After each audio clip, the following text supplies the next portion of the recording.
El poder de sanar del Evangelio. Este sermón fue predicado el domingo 11 de noviembre de 1866 por Charles Haddon Spurgeon en el Tabernáculo Metropolitano Newington. Y aconteció en uno de esos días que Jesús estaba enseñando y estaban sentados allí unos fariseos y maestros de la ley que habían venido de todas las aldeas de Galilea, de Judea y Jerusalén. El poder del Señor estaba con él para sanar. Lucas capítulo 5 y versículo 17. Lucas, el escritor de este evangelio, era médico y por lo tanto tenía un ojo clínico para los casos de enfermedades e instancias de curaciones. Se puede percibir a lo largo de todo su evangelio la mano de un hábil cirujano y un médico competente. De todo esto deduzco que independientemente de cuál sea nuestra ocupación y de cuál sea el arte o la ciencia en la que podamos haber destacado, debemos preocuparnos por usar todo ese conocimiento para Cristo. Si tenemos un llamado siendo médicos, podemos entender la obra del Señor Jesús de una manera más clara a través de lo que observamos en nuestra profesión, y también podemos hacer mucho por nuestro Señor siendo de verdadera utilidad sustancial entre nuestros pacientes. Que ningún hombre desprecie su llamado independientemente de qué instrumento de utilidad Dios ha puesto en tus manos. Considera que el gran capitán sabía qué armas te convenía usar.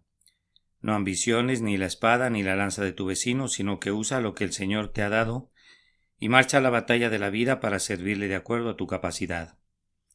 Si estás ubicado en este rincón de la viña o en aquel, considera que estás en el mejor lugar para ti y en el mejor lugar para tu Señor, y no estés siempre juzgando lo que tus colegas siervos deberían hacer donde están, ni lo que tú podrías hacer si estuvieras en otro lugar, sino ve más bien qué es lo que puedes hacer donde estás y usa las cosas que tienes para dar gloria a tu Dios y Señor. Es agradable observar en el lenguaje de un hombre verdadero cómo se revela la personalidad de ese hombre. David frecuentemente canta como alguien que ha sido pastor en la adolescencia y a pesar de ser un rey no se avergüenza de admitir que alguna vez se apoyó en su cayado de pastor. Hay una manifiesta diferencia entre las profecías de Amós, el pastor, y la de Isaías, el visionario real. Los verdaderos hombres no andan imitándose unos a otros, sino que cada uno, movido por Dios, habla de acuerdo a su inclinación natural y de conformidad a las circunstancias en las que la providencia le ha colocado. Fue muy destructivo para el arte egipcio cuando los grandes hombres de esa tierra establecieron leyes para el gusto y regulaciones para la escultura y para la pintura a las que cada artista debía apegarse, ya que en ese momento se puso en retirada cualquier cosa parecida a la frescura y la originalidad. Las proporciones de cada estatua colosal y de cada figura sobre la pared fueron fijadas con rigidez, y entonces la gloria y la excelencia del arte se desvanecieron de esa tierra. Hacer eso mismo en materia de religión es aún más imprudente. Decir, todos ustedes deben hablar de una determinada manera y todos ustedes deben conformarse a esta manera de hablar y de vivir. Eso es la tontería máxima. Que cada quien hable como quiera, cada quien a su manera, cada alma regenerada mostrando su propia individualidad y buscando esa individualidad, con esa individualidad engrandecer a Dios y mostrar las riquezas de su divina gracia. Estos comentarios han sido sugeridos por las abundantes referencias de curaciones que hay en este capítulo y en otros capítulos del Evangelio de Lucas. Lucas no escribe como Juan ni copia el estilo de Mateo. No escribe ni como un pescador ni como un publicano, sino como un médico. Lucas nunca dejó de ser Lucas cuando fue llamado por la gracia divina. Era el mismo hombre pero elevado y refinado, y se le había enseñado a consagrar a los más nobles fines los dones que había adquirido en su ocupación terrenal. Había sido un médico antes y se convirtió en el médico amado después de su conversión. En primer lugar, el texto sugiere cuando lo leemos que el poder de Cristo en el Evangelio es principalmente un poder de sanar. El poder del Señor estaba con él para sanar. El poder del Evangelio, del cual Cristo es la suma y la sustancia, es un poder de sanar. Hermanos míos, cuando Cristo vino a la tierra pudo haber venido con poder de destruir. Con toda justicia Dios pudo haber enviado a su Hijo unigénito con los ejércitos de la venganza para destruir a este mundo rebelde, pero tus manos, amado Jesús, no estaban armadas con la vara de la venganza, ni traías la dura encomienda de manifestar la venganza de Dios, sino todo fue misericordia, todo fue benignidad, y la ira abandonó el trono cuando vino Cristo con su misión de bondad, trayendo del cielo la salvación. Él dijo: el Hijo del Hombre no ha venido para perder las almas, sino para salvarlas. Elías pide que llueva fuego del cielo sobre los capitanes de 50 y sus 50 hombres, para que sean totalmente consumidos. Pero Cristo trae fuego del cielo para un propósito muy diferente, es decir, que por su poder los hombres pueden ser salvos de la ira venidera. El Evangelio no está destinado a ser un poder que destruye. Dios no envió a su Hijo al mundo para condenar al mundo, sino para que el mundo sea salvo por él. Y ese Evangelio es hecho olor de muerte para muerte a los unos. No es debido a sus propias cualidades intrínsecas, ni a su objetivo, sino a la perversidad y a la corrupción del corazón humano. Si los hombres perecen por el Evangelio de vida, es porque convierten en piedra de tropiezo lo que estaba destinado a ser el cimiento. El Evangelio no solo viene al mundo para revelar la enfermedad. Es cierto que efectivamente descubre, detecta y describe las enfermedades del hombre caído. Una de las más claras exposiciones de la situación caída del hombre es el Evangelio de la gracia de Dios, pero más bien la intención de la ley y no del Evangelio es presentar al hombre su ruina. Es bajo el resplandor del rayo del Sinaí que los hombres, temblando, leen la sentencia de condenación sobre aquellos que han quebrantado la ley de Dios. Bajo la luz más tenue del Calvario pueden leer la misma verdad de Dios, y deben leerla, pero este no es el propósito principal del Calvario. El Calvario es el lugar más bien para el bálsamo que sana que para la lanza y el cuchillo.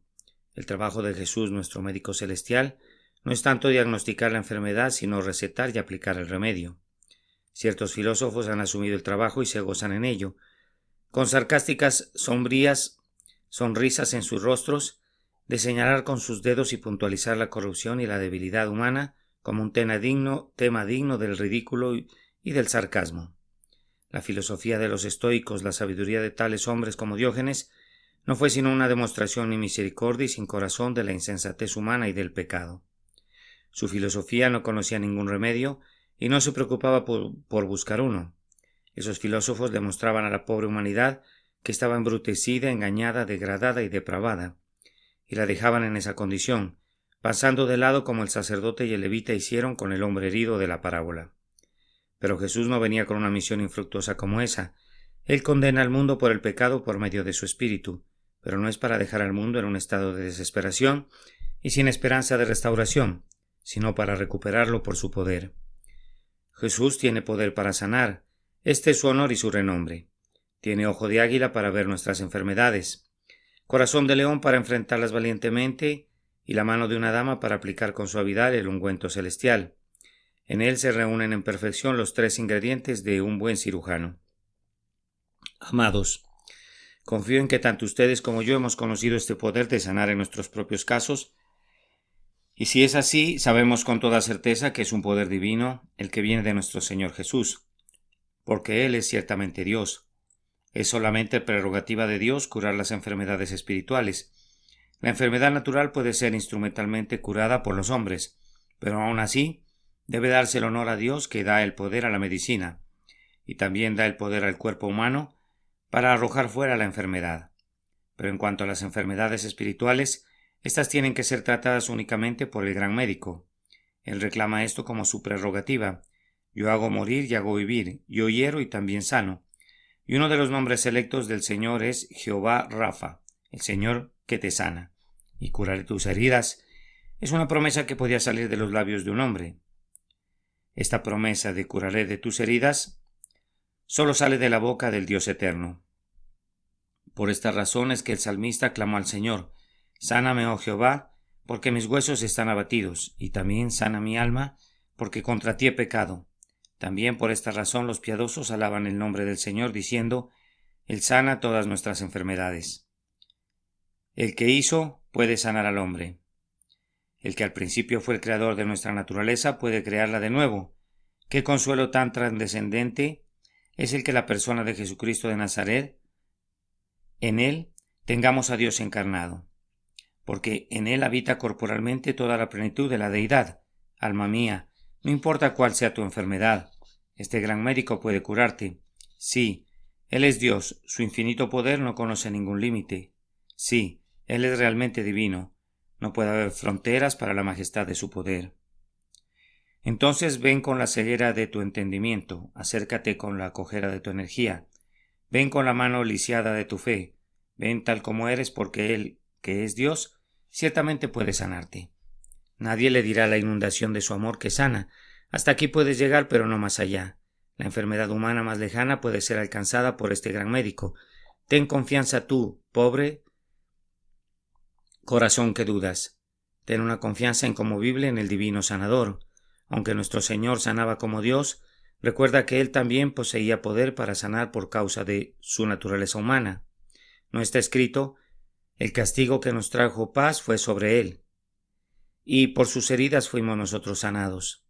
Él no usó ningún otro remedio para sanar nuestra enfermedad de pecado, sino el de cargar Él mismo con nuestras enfermedades y dolencias. Este es el gran remedio para todos los males. Bendito sea el Hijo de Dios, porque esa medicina tan amarga no es para que la bebamos nosotros, sino que Él se la tomó toda. Él tomó la terrible copa en Getsemaní y la bebió completamente por nosotros.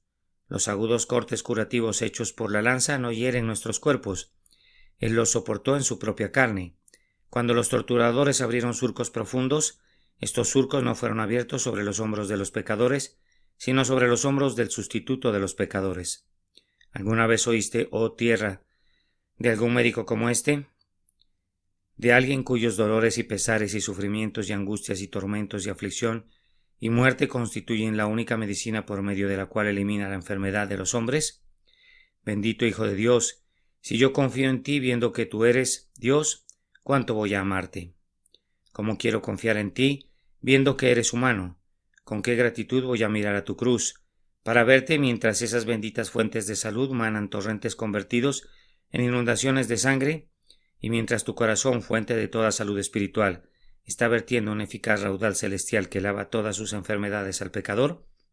Vengan aquí, todos ustedes enfermos de pecado, y miren al glorioso Hijo de Dios, hecho a semejanza de la carne, muriendo sobre la cruz. Vengan aquí ustedes que lloran por su pecado, ustedes que están paralíticos y enfermos por la iniquidad. Aquí hay poder presente aún en el Salvador, que muere para sanarlos, sin importar cuál sea su enfermedad. Él sanó a todos los que lo necesitaban mientras residió aquí, y el costoso bálsamo de su expiación no ha perdido nada de su poder.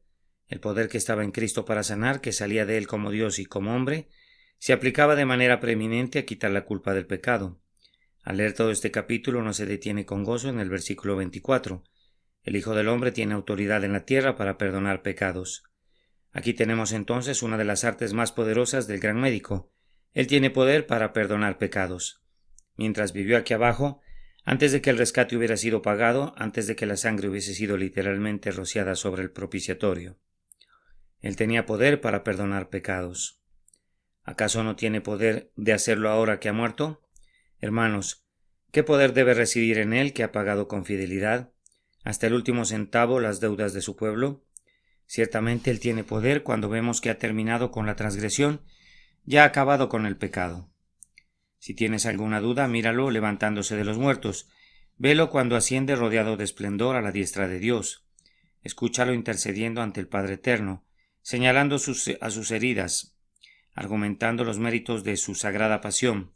Cuánto poder para perdonar hay aquí.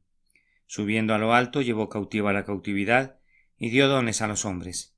A éste lo ha enaltecido Dios con su diestra como príncipe y salvador, para dar a Israel arrepentimiento y perdón de pecados. En este mismo instante, pecador, Cristo tiene poder para perdonarte a ti y a millones como tú. Él ya no tiene que hacer nada más para ganar tu perdón. Ya se ha hecho toda la obra de expiación. Respondiendo a tus lágrimas, Él puede perdonar tus pecados hoy y hacer que tú experimentes eso.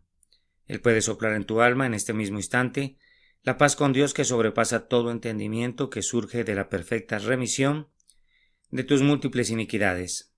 ¿Puedes creer eso? Confío en que crees. Quisiera que experimentes ahora que el poder de sanar que tiene el Evangelio es poder para perdonar pecados. No te demores más tiempo para consultar al médico de almas. Apresúrate a ir a él con palabras como estas: Jesús, Señor, escucha mi súplica. Sálvame, sáname con una palabra. Sin fuerzas me encuentro a tus pies. Has oído mi débil queja. Esta no es la única forma del poder sanador que reside sin medida en nuestro glorioso Señor. Él sana el dolor del pecado, está escrito. Sana a los quebrantados de corazón y venda sus heridas. Cuando el pecado realmente manifiesto a la conciencia, se torna muy doloroso, y es una bendición indecible que la conciencia efectivamente esté en paz. La convicción de pecado es más aguda que un puñal que se clava en el corazón o que una flecha puntiaguda que atraviesa el pecho.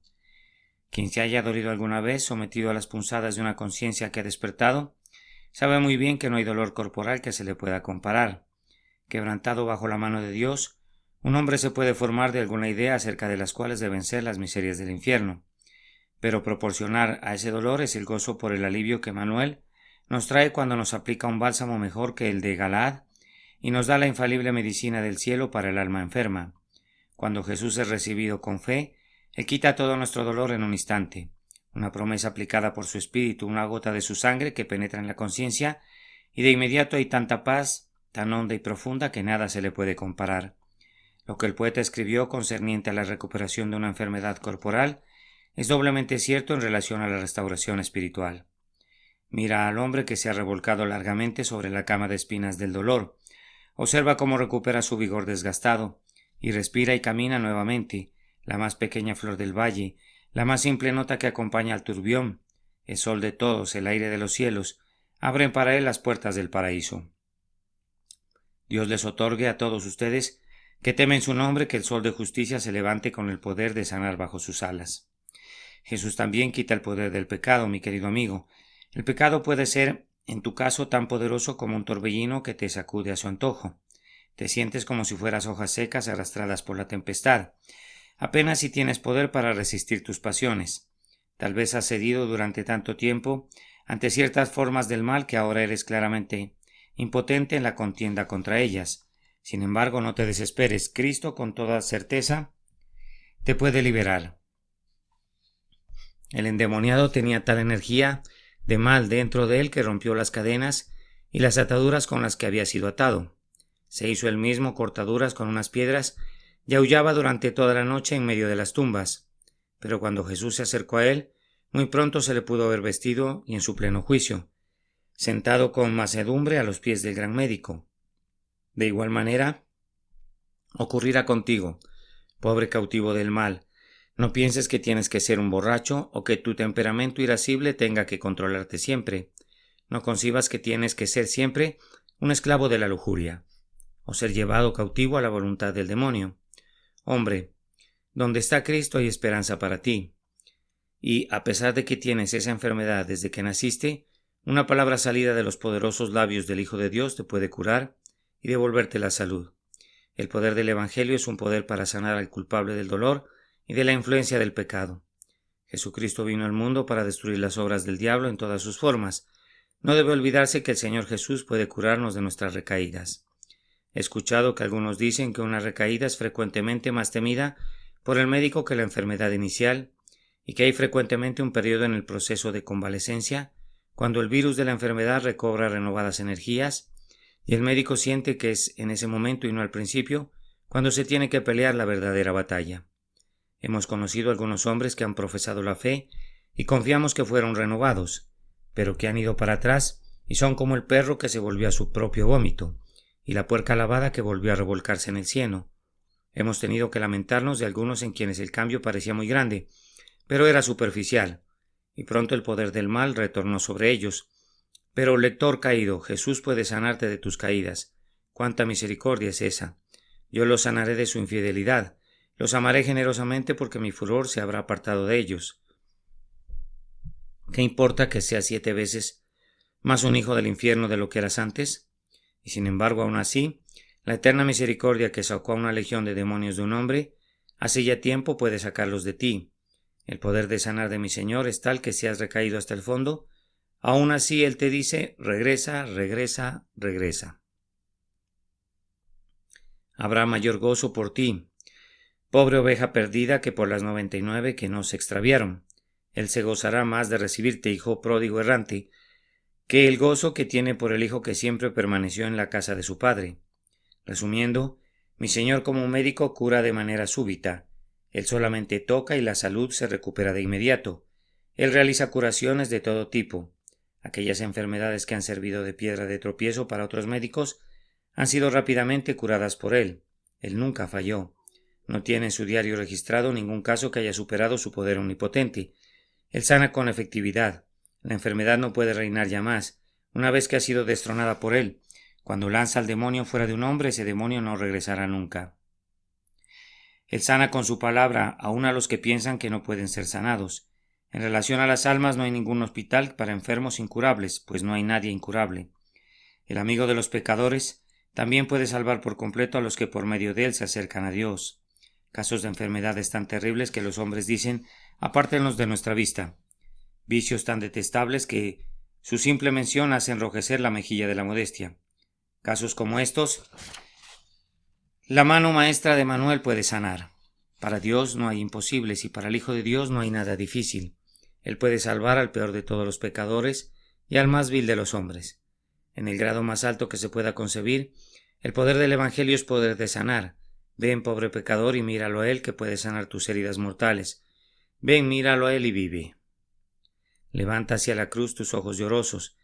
He aquí el príncipe de gloria muere, él muere extendido sobre el madero, derramando un bálsamo soberano para ti. Una segunda observación surge del texto.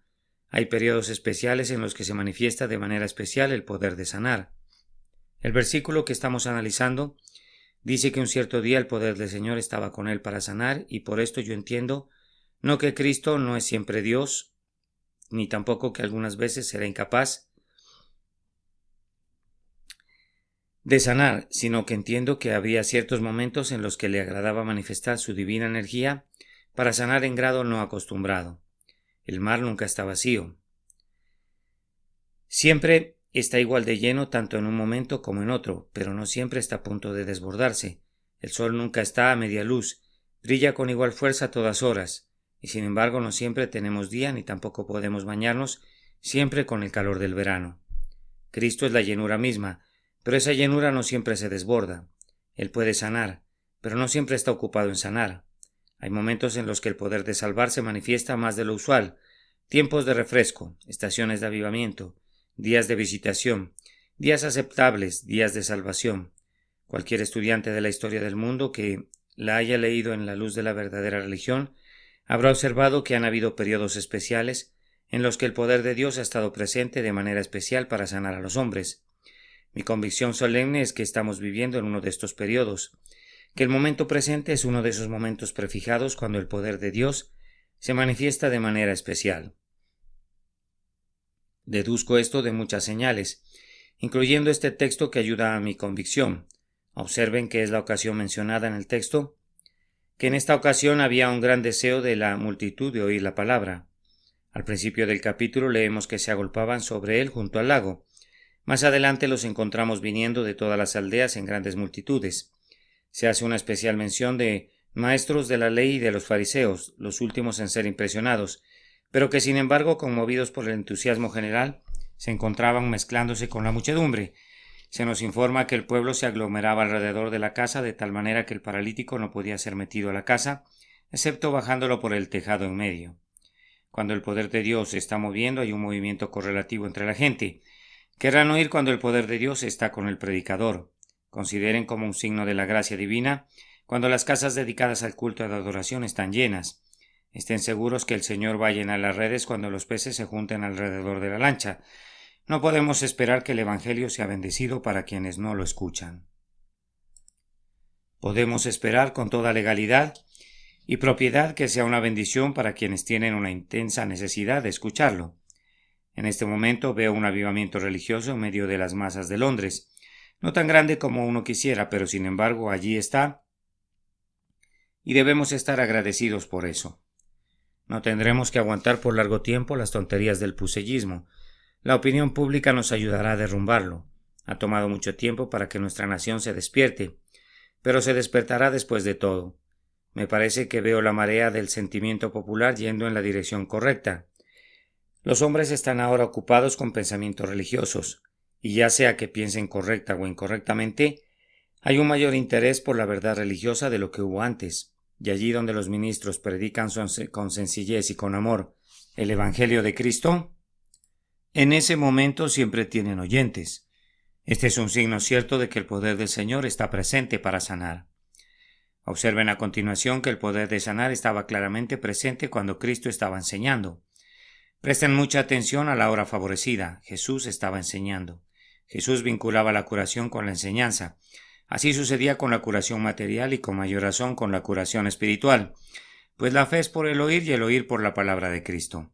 Hermanos, ¿acaso no hay en medio de nuestros hermanos que sean con certeza nuestros hermanos más enseñanza de Cristo que antes? Estoy persuadido que la mayoría de mis hermanos predican con mayor fidelidad que antes y en su totalidad la sencilla verdad de Cristo Jesús. La enseñanza está regresando a los púlpitos.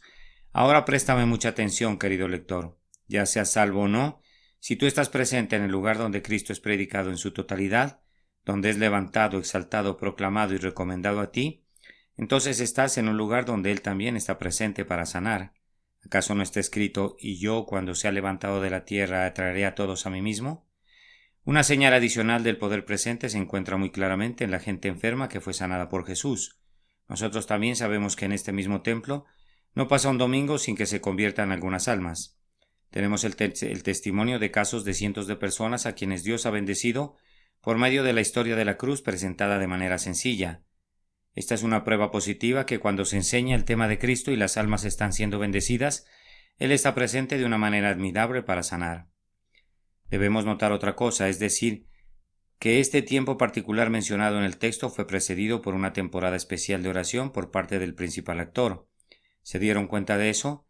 Él se retiró y oró, entonces el poder del Señor estaba presente para sanarlos. Es entonces así que aun en relación con Cristo mismo, el Señor y dador de vida, en quien habita la plenitud de la deidad y que poseía el Espíritu sin medida, sin embargo, antes de que ese Espíritu se manifieste públicamente en un alto grado, debe haber un retiro especial para la oración ferviente. Con cuánta sencillez esto nos dice que la Iglesia debe orar si quiere tener el poder de sanar. Y hermanos y hermanas míos, nosotros hemos orado. Ha habido tanta oración en esta congregación que no creo que alguien nos haya ganado, aun en los tiempos apostólicos. El lunes pasado fue un día de lucha de tal naturaleza que la bendición no podía sino derramarse. Casi he cesado de pedir más. Espero en una anticipación gozosa la visitación del cielo. No vengo ahora como un sembrador, sino más bien como un cosechador. Creo que la red ya tiene muchos peces y lo único que tenemos que hacer es arrastrar la tierra. Dios quiera que la red no se rompa a causa de la multitud de peces. Dios está con nosotros. Y ciertamente está con nosotros hoy en este templo. Maravillas de la gracia divina están siendo realizadas. Mientras aún estamos hablando, hay hombres que están siendo inclinados a mirar a Cristo. Mientras lo estamos poniendo en alto, ojos llenos de lágrimas están mirando hacia Él. En muchos corazones se puede escuchar el grito, me levantaré, iré a mi Padre. Ahora, con todas estas señales que se juntan, un deseo de escuchar, un tiempo establecido de oración privada, la enseñanza de la palabra y la bendición manifiesta de almas bajo esa palabra, entiendo que hemos llegado en este momento a este estado descrito en el texto. Pasando a un tercer pensamiento, observemos que cuando el poder del Señor está presente para sanar, puede no ser visto en todos, pero puede mostrarse en algunos casos especiales y no en otros. Es una triste reflexión que algunos hombres pueden estar en la religión del poder divino sin sentir sus operaciones. He leído y releído estos versículos muchas veces con un objetivo, hacer que el versículo quiera decir que los fariseos y los doctores de la ley estaban presentes y que el poder del Señor estaba presente para sanarlos a ellos. Pero el texto no nos enseña eso. El poder del Señor no estaba presente para sanar a los doctores ni a los fariseos, puesto que ellos no fueron sanados. La palabra ellos concuerda con un sustantivo más distante, de acuerdo con el uso frecuente del Nuevo Testamento por el cual los pronombres no están orientados a referirse al sustantivo más cercano, sino a uno más remoto. El poder de Dios estaba presente para sanar a los enfermos, no para sanar a los doctores ni a los fariseos. Sin embargo, cuán cerca estaba la salud de ellos, pues si hubieran conocido su enfermedad y hubieran querido confesarla, había poder suficiente para curarlos a ellos. Pero como ocurrieron las cosas, no encontramos que ninguno de ellos haya sido sanado, ni uno solo doctor de la ley, ni ningún fariseo sintió el poder que estaba pasando tan cerca de ellos que estaban sorprendidos y asustados y buscando escapatorias. Queridos lectores, esta misma triste observación puede ser aplicada a algunos de mis lectores ahora. Pueden ser miembros de una congregación que se encuentra siendo visitada por la gracia divina de Dios de manera admirable, pero a pesar de eso puede no haber presente poder que opere en sus corazones para sanarlos. Observarán que los que no recibieron esta gracia no eran las prostitutas. A pesar de ser infames en su carácter, sintieron el poder del amor de Jesús y entraron en su reino. Vemos que este poder no faltaba entre los publicanos, pues vemos un ejemplo en el texto de uno que hizo una gran fiesta en su casa para Cristo. ¿Dónde entonces no había poder? ¿Dónde no era buscado y dónde no era sentido? Era en primer lugar entre la gente conocedora, los doctores de la ley. Estos maestros sabían demasiado para someterse a la enseñanza del gran maestro. Existe tal cosa como saber demasiado para saberlo todo, y ser demasiado sabio para hacer cualquier cosa excepto un tonto. El conocimiento de los doctores era ese conocimiento que infla, no el conocimiento que viene de Dios. Ah, querido lector, ten cuidado del conocimiento de la cabeza cuando no hay conocimiento del corazón. Ten cuidado de ser tan ortodoxo que te erijas como juez del predicador y rehúses ser obediente a la verdad de Dios. Ten cuidado de decir, oh, sí, sí, sí. Eso es aplicable para fulano de tal y además está muy bien dicho. No critiques sino siente. Sería mejor para ti que no fueras más que un simple hombre que va con su arado silbando una tonada mientras ara, que nunca hubieras escuchado estas cosas hasta hoy y que ahora las has escuchado y las has recibido por primera vez en toda su novedad y poder y belleza. Esto sería mucho mejor para ti que haberlas escuchado hasta que timbraran en tus oídos como la campana que has oído cada domingo, de cuya monotonía ya estás cansado. Ten cuidado que no vayas al infierno con una piedra de molino de sana doctrina atada a tu cuello, puesto que si vas a ser condenado, da lo mismo que perezcas conociendo la verdad de Dios que no conociéndola. No, si captan la fórmula y se adueñan del credo, y se imaginan ser maestros de otros, es aún más fácil perecer en ese estado que si vinieran a oír la palabra sin haberla escuchado antes en su mensaje de alegría. Estos eran los conocedores que no tenían poder para ser sanados, más aún esos tenían una buena opinión de sí mismos. Esos no recibieron ninguna bendición. Los fariseos, no había nadie mejor desde Dan hasta Bérseba que los fariseos si los evaluáramos según su propio testimonio. Observen con el debido respeto su carácter público. ¿No eran eminentísimos? Vean la amplitud de los bordes de sus vestiduras, cuán visibles eran sus filacterias, cuán diligentemente se lavaban las manos antes de comer, cuán escrupulosos eran acerca de colar los mosquitos del vino, cuán cuidadosos de entregar el diezmo de la menta, el eneldo y del comino. Sin embargo, estas fueron las personas que no obtuvieron ninguna bendición de Jesús. Eran demasiado buenos para ser salvados. ¿Cuánta gente igual no hay? Bien, dice uno. Sé que nunca le he robado a nadie. He educado respetablemente a mi familia y me he conducido con tal decoro que nadie puede encontrar alguna falla en mí. Correcto. Y por lo tanto no tendrás a Cristo, porque tú estás sano y no tienes necesidad de un médico. Ah, dice alguien por allí. Con toda seguridad, si cumplimos con nuestra obligación de la mejor manera que podamos, estaremos bien. Si piensas así, encontrarás que cuando has cumplido con tu deber de la mejor manera que puedes, no tendrás ni parte ni participación del Salvador, ya que evidentemente, de acuerdo a tu propia demostración, no lo requieres. El Señor Jesús tomará tu propia demostración y dirá: nunca te conocí. ¿Cómo podría conocerte? Nunca estuviste enfermo. Nunca me necesitaste. Tú declaraste que estabas sano y no te quisiste inclinar para aceptar la salvación que yo, el Salvador, vine a traer. Así te hablará Jesús, pues ahora orgullosamente desprecias su gracia. Una vez más, quienes no obtuvieron la bendición fueron no solamente los sabios y los buenos, sino también los indiferentes. Como podemos observar, no vinieron para recibir la predicación, sino para que Cristo solo predicara ante ellos. Ese era el viejo estilo de los prefacios de sermones. Un sermón predicado ante el honorable y admirable señor fulano de tal. Pero esa es la peor manera de predicar en cualquier lugar, predicar ante la gente. Predicarle al corazón de la gente es la única predicación digna de ser escuchada y digna de ser predicada.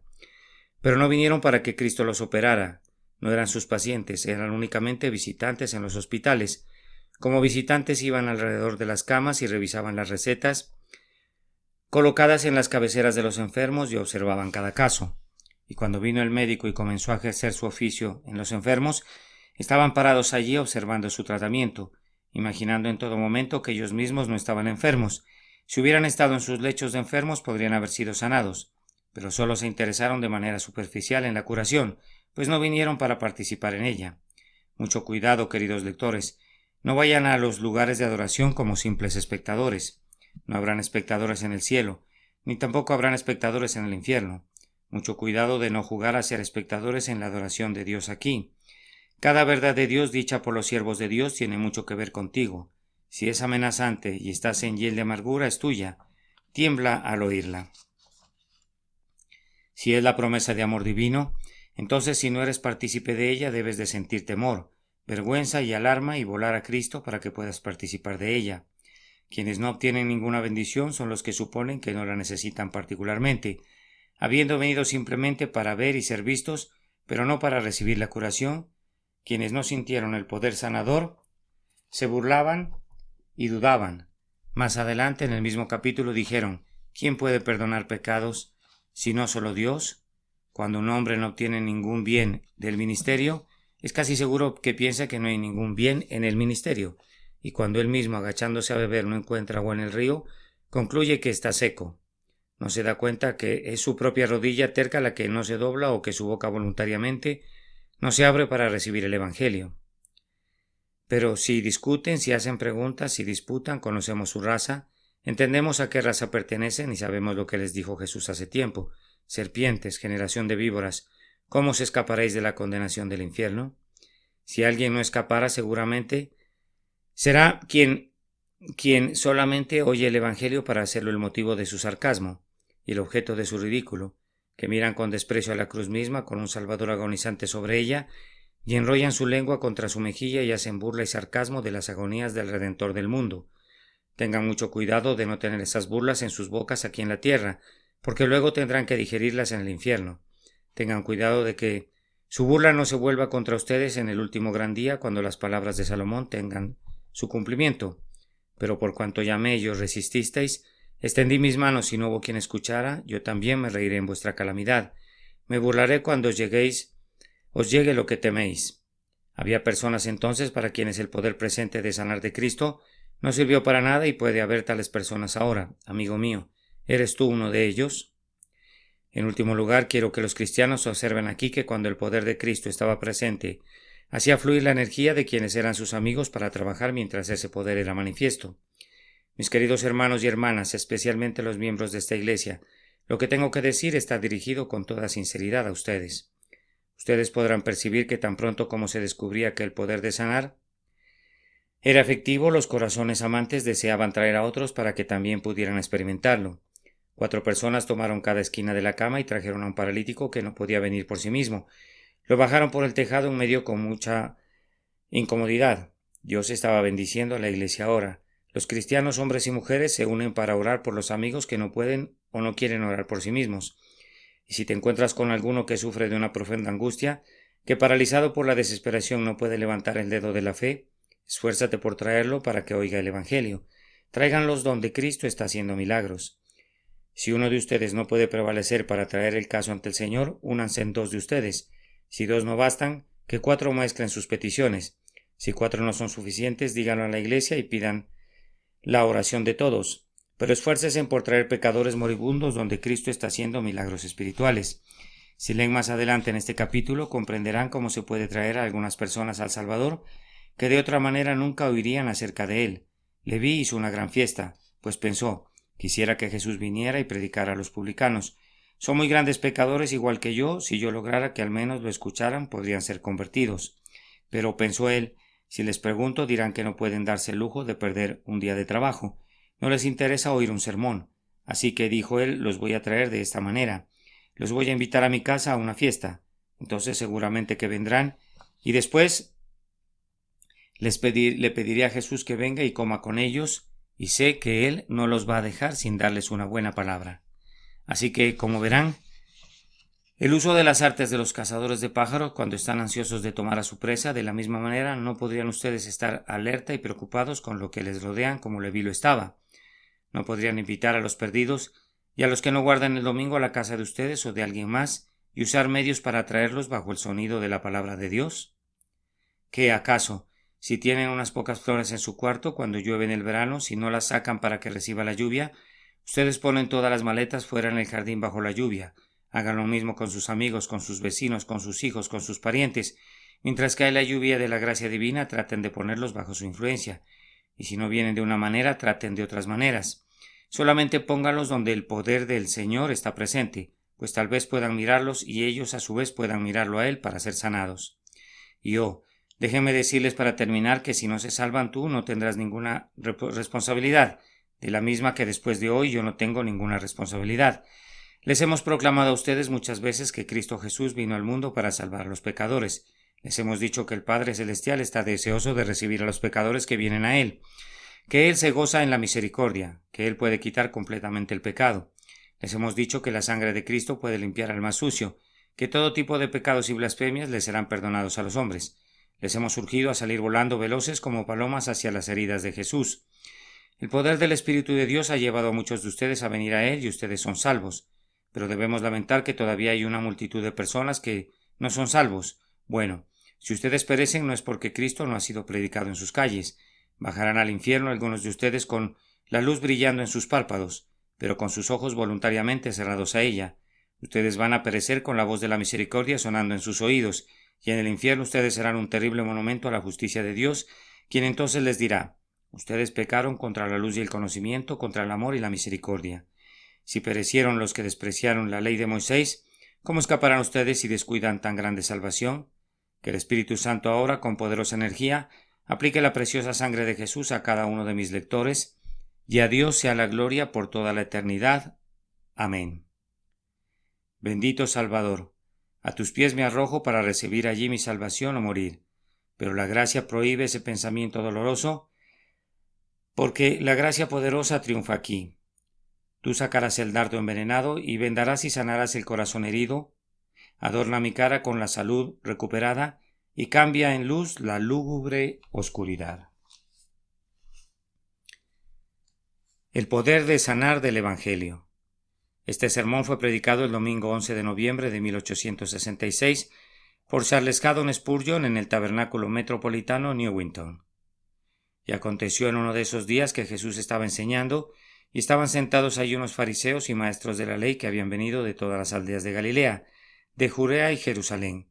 El poder del Señor estaba con él para sanar. Lucas capítulo 5 y versículo 17.